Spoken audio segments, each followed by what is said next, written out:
모낭염은 제가 아까 피부 위에 세균이 막 증식하고 번식하는 그런 피부 질환이다 라고 얘기를 드렸잖아요. 이 원인균들 중에 일부는요, 다만 제조 과정에서 pH를 변경하는 방법이 또 다양하기도 하고 또 여러 종류의 계면활성제를 섞어서 제품을 만드는 경우가 많기 때문에 가장 정확한 거는요, 안녕하세요, 김원장입니다. 이마랑 볼, 심지어는 등이나 가슴 이런 여드름 같이 생긴 트러블이 있는데 여드름 치료로는 좀 잘 낫지 않아 고민이신 분들, 아니면 진짜 예민한 피부여서 그냥 순한 클렌징 정도가 아닌 무자극 정도의 극세사 클렌징을 해보고 싶다 하시는 분들을 위해 준비한 클렌저 영상입니다. 많은 분들이 약산성 클렌징은 좀 익숙하시잖아요. 근데 여기에 더불어서 지방산이 없는 클렌징, 이것까지 제가 새로운 팁으로 알려드릴 테니까 영상 끝까지 시청해주세요. 오늘의 영상 순서입니다. 모낭염의 약산성 클렌징이 중요한 이유, 그리고 약산성 클렌저를 고르는 팁, 또 마지막으로 초민감 피부를 위한 추가 꿀팁. 약산성 제품을 고르는 팁이 궁금하신 분들은요, 여기서부터 살펴보시고 약산성을 쓰고 있는데도 트러블 개선이 더디다 하시는 분들은요, 여기서부터라도 꼭 보시길 추천드립니다. 모낭염은요, 이름 그대로 털구멍, 즉 모낭에 염증이 생긴 피부 트러블이에요. 여러 가지 원인에 의해서 이제 피부 여기 겉 표면 있죠? 여기에 균들이 막 증식하게 되는 거예요. 근데 여기에 균들이 너무 많이 증식을 하니까 더 이상 있을 자리가 없는 거죠. 그래서 균들이 이게 털구멍을 타고 이 모낭으로 가서 염증을 일으키는 거, 이게 바로 모낭염입니다. 그래서 언뜻 보면 여드름과 모낭염이 비슷해 보일 수 있어요. 이거는 전문가들도 좀 구별하기가 어렵거든요. 그래서 피부 안쪽에서 피지가 차오르면서 생기는 여드름하고 이 모낭염하고는 원인도 다르고요, 병변의 위치도 달라요. 이 차이를 아시는 게 굉장히 중요한데요. 세균으로 인한 피부 트러블이라면 세균 관리를 잘 해야 되겠죠. 피지가 쌓여서 생긴 트러블은요, 피지를 잘 배출될 수 있게 그런 관리를 해주셔야 됩니다. 그래서 모낭염에는 약산성 세안제가 중요해요. 약산성 세안제는 피부 표면의 pH를 잘 유지시켜서 균들이 증식하는 거를 억제시켜주는 거예요. 아까 설명드렸다시피 모낭염은 이제 피부 표면 위에 과도하게 증식된 균들이 피부 위에 이제 있을 자리가 없어지니까 이 털구멍을 타고 안쪽으로 들어가면서 생기는 거라고 말씀드렸잖아요. 그래서 표피의 균 증식 억제만 해줘도요, 피부 속으로 들어가는 세균들도 당연히 수가 줄어들고 진정에도 도움을 줄 수가 있게 되는 거예요. 세균 억제, 이게 바로 모낭염의 약산성 클렌저가 도움이 되는 이론적인 이유입니다.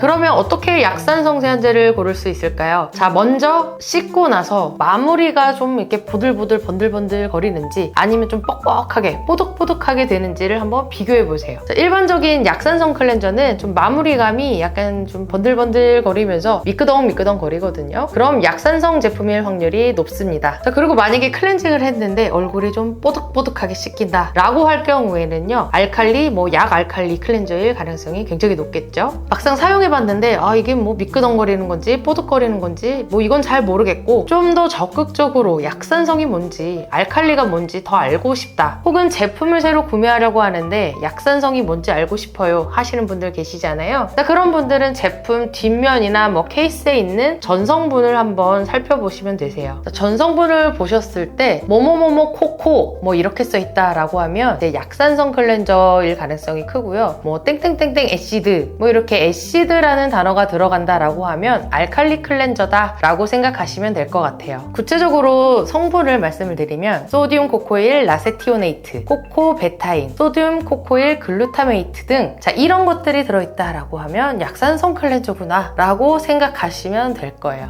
저런 성분들은 안 써있고 스테아릭 애시드, 팔미틱 애시드, 미리스틱 애시드 이런 성분들이 보인다 하면 알칼리 클렌저구나 라고 생각하시면 될 것 같아요. 다만 제조 과정에서 pH를 변경하는 방법이 또 다양하기도 하고 또 여러 종류의 계면활성제를 섞어서 제품을 만드는 경우가 많기 때문에 가장 정확한 거는요, 제조사에 전화하세요. 그래서 이거 약산성 클렌징인지 그 여부를 문의를 하시거나 아니면 요즘 홈페이지, 상세 페이지 이런 거에 약산성이라고 다 써있거든요. 그런 것들을 확인하는 것이 좀 도움이 되실 거예요.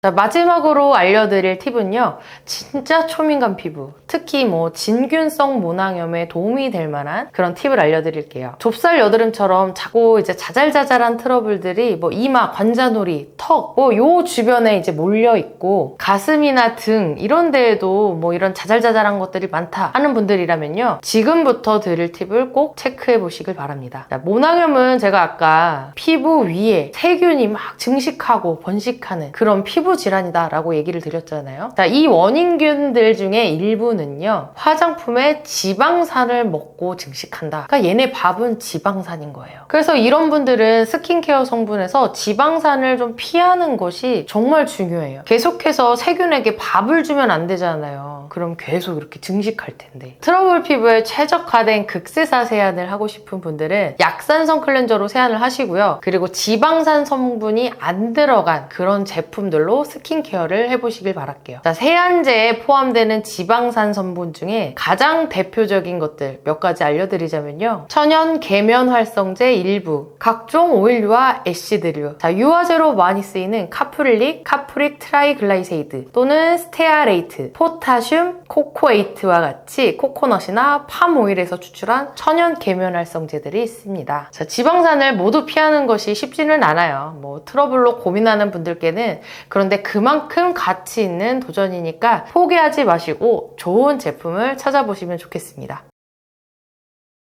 자, 오늘은 피부 트러블, 특히 이제 모낭염 피부에 도움이 되는 약산성 클렌저에 대해 얘기를 나눠봤는데요. 약산성 클렌저라고 하더라도 다 같은 게 아니고 제품마다 각자의 특징을 가지고 있으니까요. 내가 정말 초민감 피부에 트러블로 고생하고 있다 라고 하시는 분이 있다면 지방산이 없는 약산성 클렌저를 꼭 도전해보시기 바랄게요. 자꾸 재발하는 성인 트러블에 정말 큰 도움을 받으실 거라고 생각합니다. 자, 영상 더보기란에 추천해드린 제품도요. 정말 좋은 제품이거든요. 그러니까 꼭 한번 사용해 보시길 바랄게요. 자, 그럼 다음 시간에 또 다른 영상으로 찾아뵙겠습니다. 자, 구독과 좋아요, 알림 설정 잘 부탁드릴게요. 안녕.